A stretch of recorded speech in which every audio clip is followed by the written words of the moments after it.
learned that we're all pretty much alike.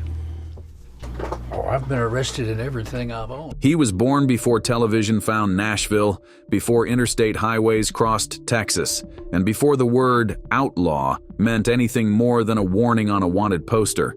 Yet Willie Hugh Nelson is still rewriting the meaning of rebel at 92. Picture a gray-braided troubadour stepping on stage in Detroit last month, lifting his battered guitar trigger, and greeting a 20,000-person roar that felt like thunder on the prairie. Doctors begged him to quit touring a decade ago, but the man who once drove all night through a blizzard just to make a dive bar curtain call refuses to idle. His voice has thinned into whiskey-soaked parchment, yet each crack carries a lifetime of bruised romances, busted promises, barroom brawls, and dawn-lit cattle drives. The wild part is that Willie no longer burns rolled cannabis on stage. 3 years ago, a late-night coughing fit forced an ambulance ride and a blunt warning. Inhale another gram and risk never singing again. For a moment, he considered retirement, perched on his ranch porch in Spicewood, Texas, listening to cicadas and wondering how to face a world without smoke spiraling above his Stetson. Then, the pivot happened. Instead of surrendering, he doubled down on the culture he helped normalize. Out went the lighter, in came gummies, vaporizers, and a sparkling Delta-9 tonic called Willie's Remedy Plus, a citrusy, low-dose beverage sold in neon cans that vanish from merch stalls faster than t-shirts. If you think a beverage launch is modest, remember this is a man who has released 77 studio albums, written 200 charting songs, co-founded Farm Aid, and once paid a $16 million tax bill by working double-length shows every night for 2 years. The new record, Oh What a Beautiful World, dropped in April and shocked critics because Willie scrapped his own classics to cover Rodney Crowell's spiritual ballads. Reviewers expected a frail tribute, but instead got a dusty gold vocal masterclass that left streaming algorithms scratching their digital heads. Tour moments this summer have felt almost mythic. At Pine Knob in Michigan, Dylan walked on stage unannounced during Poncho and Lefty, harmonized on the last chorus, and hugged Willie so hard the brim of his hat bent. Fans wept, security guards high-fived each other. TikTok clips of that embrace hit 5 million views overnight, turning teenagers who thought country music ended with cowboy boots into instant Nelson disciples. Willie's reply to the viral storm? A deadpan tweet at 2 a.m. Y'all still awake? None of this momentum would exist without Annie D'Angelo, the wife who quietly runs life support behind the legend. When tabloids printed claims that eldest son Lucas had become full-time caretaker, Annie snapped a photo of Willie doing martial arts stretches. Yes, he still practices a Korean form called Gong Kwan Yu Sul. Then posted it with the caption, "Caretaker? He's kicking furniture again." The rumor died in an hour. Annie also supervises the ranch gym, insisting her husband balance daily meditation with resistance bands, lake laps, and a stationary bike he nicknamed the Palo Pain.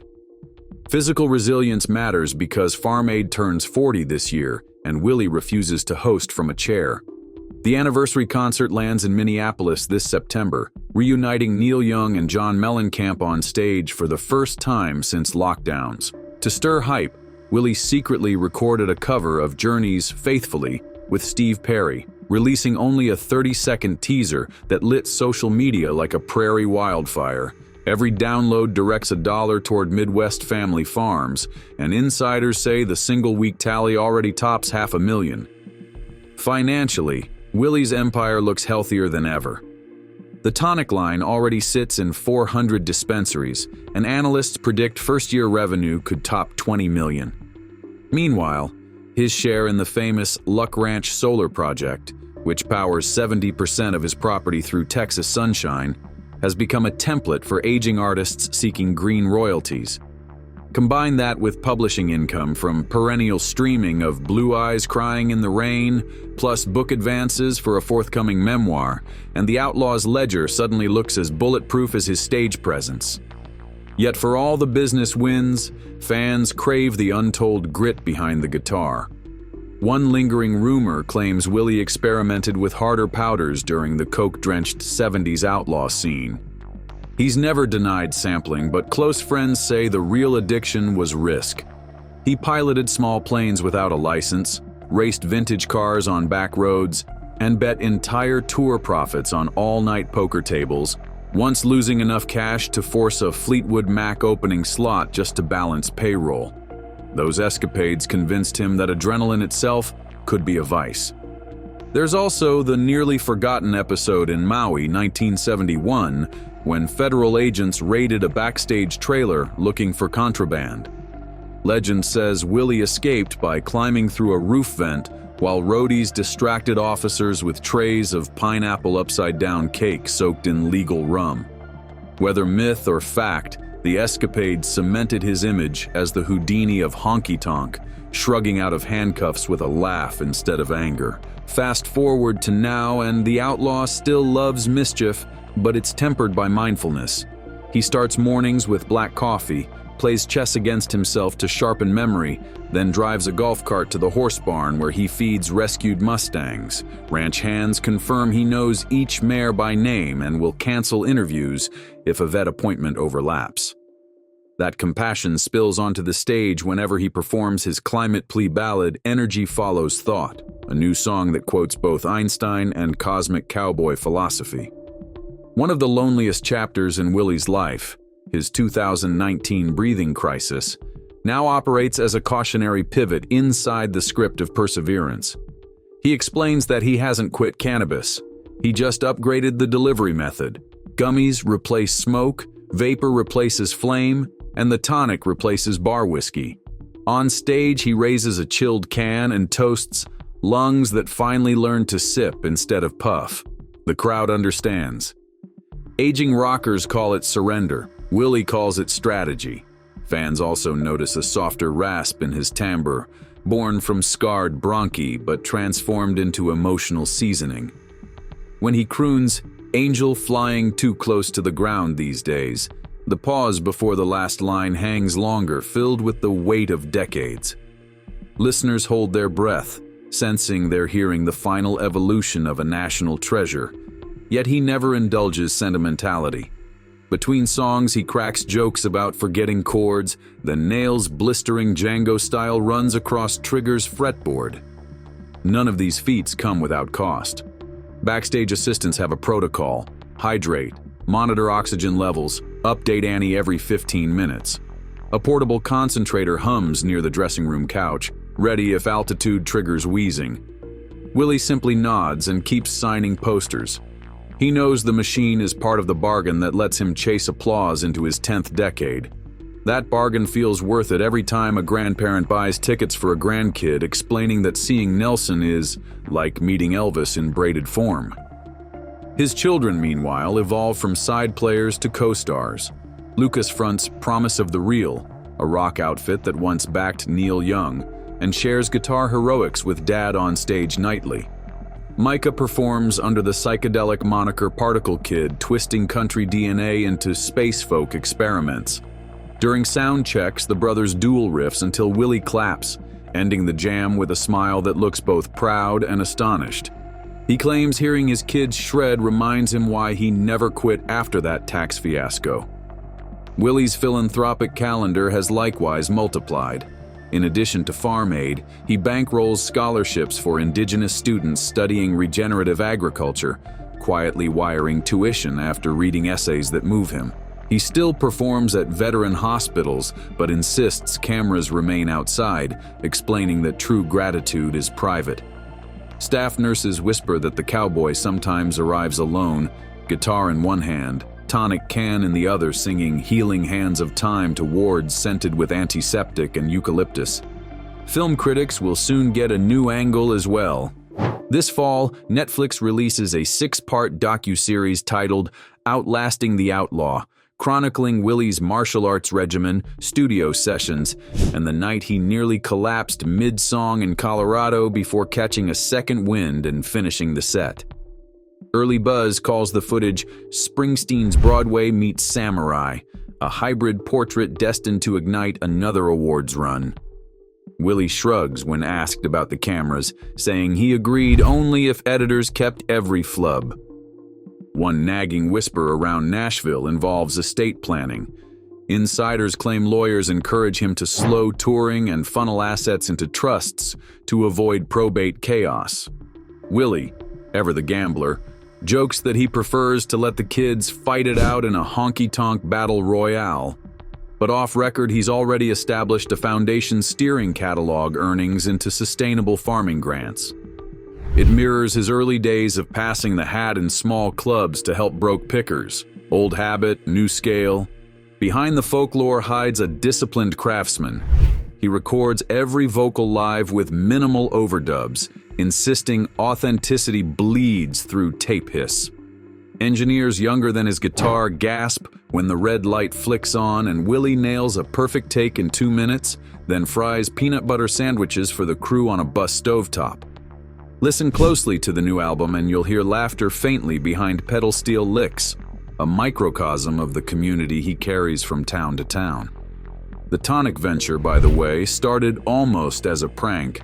A Colorado chemist bet Willie couldn't craft a drink that tastes like front porch lemonade but hits like gentle thunder. 6 prototypes later, they nailed it. The first production run sold 11,000 cans in 24 hours. Regulators panicked, claiming dosage labels were too playful, so Willie reprinted them with bigger fonts and a winking smiley face. Sales climbed higher. Breweries now chase distribution deals, and insiders whisper Anheuser-Busch may place a bid by Christmas. Yet ask the man himself what achievement matters most, and he points to a battered wooden stage at Luck Ranch where twice a year he hosts free concerts for local families. No ticket scanners, no VIP lounge, just barbecue smoke, hill country stars, and the smell of cedar. He remembers 1,939 dust storms, remembers sleeping in cars, remembers the feel of his first pawn shop guitar. Keeping those memories alive through shared music, he says, is the only real wealth.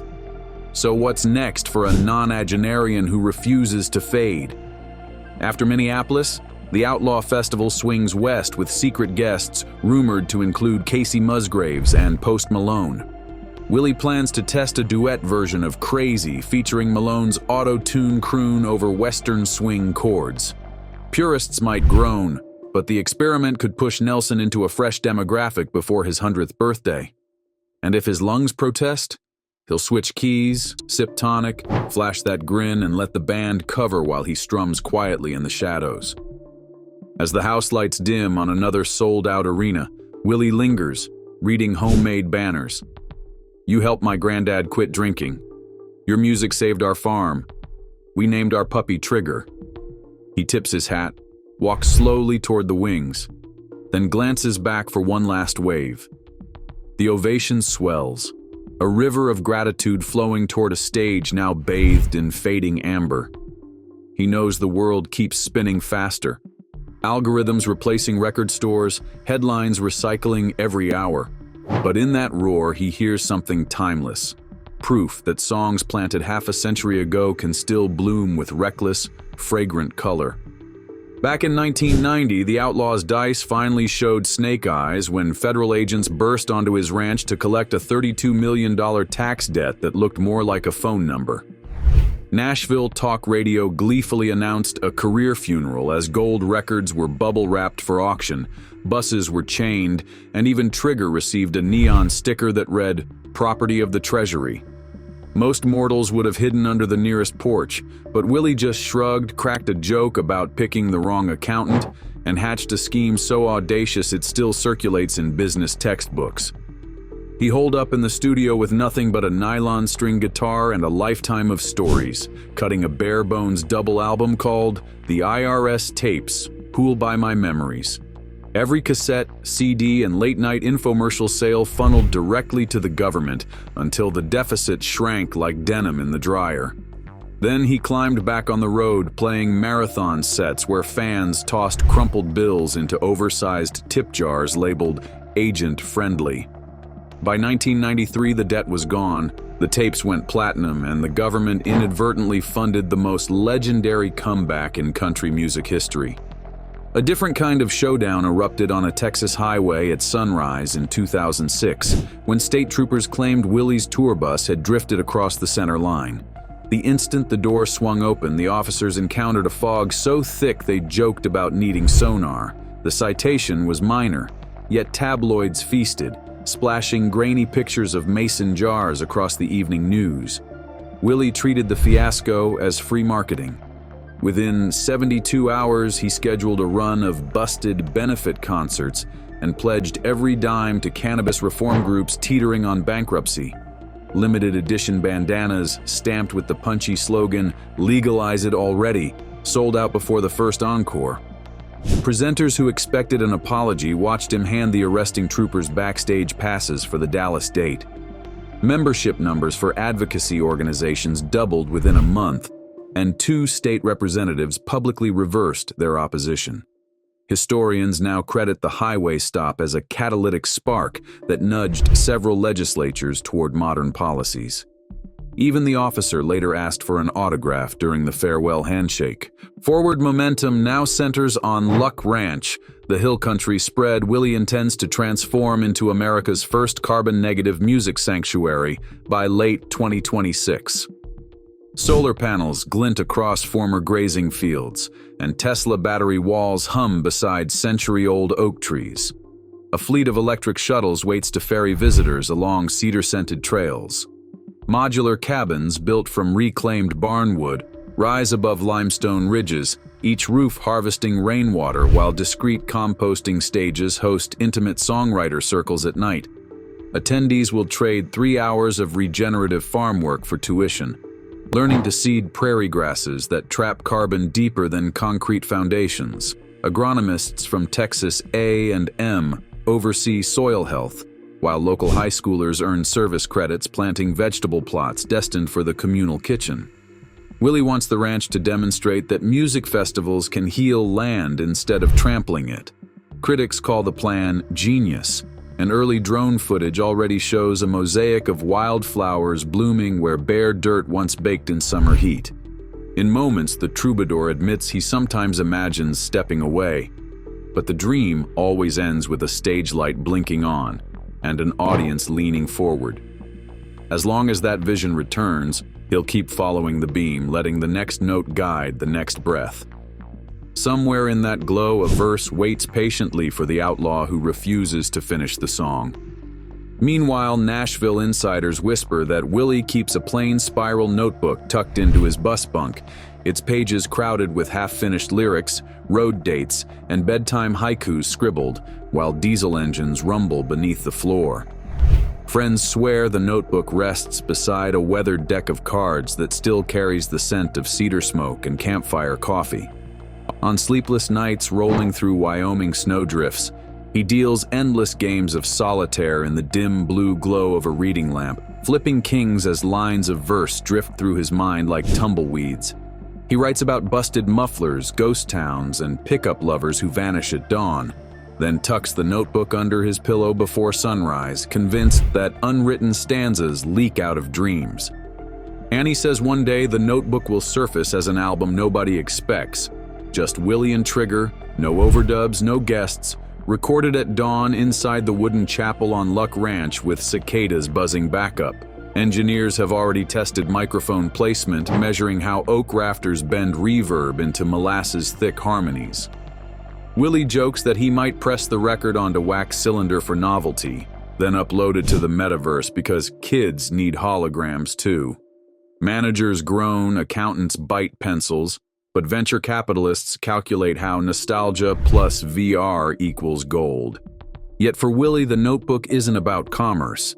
It is a quiet compass pointing home, proof that a restless heart can still chart fresh constellations long after the engine light flips on.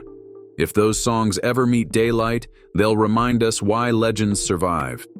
Because somewhere between a first chord and the final fade-out, a storyteller like Nelson can fold decades into seconds and teach listeners that time, like melody, still stretches as far as a dreamer is willing to chase it. And if that dream ends, he'll simply pick another rhythm, scribble another verse, and let the highway hum keep time forever forward down the endless asphalt ribbon toward tomorrow's sunrise. If you enjoyed this video, like and subscribe, and also click the next video shown on your screen.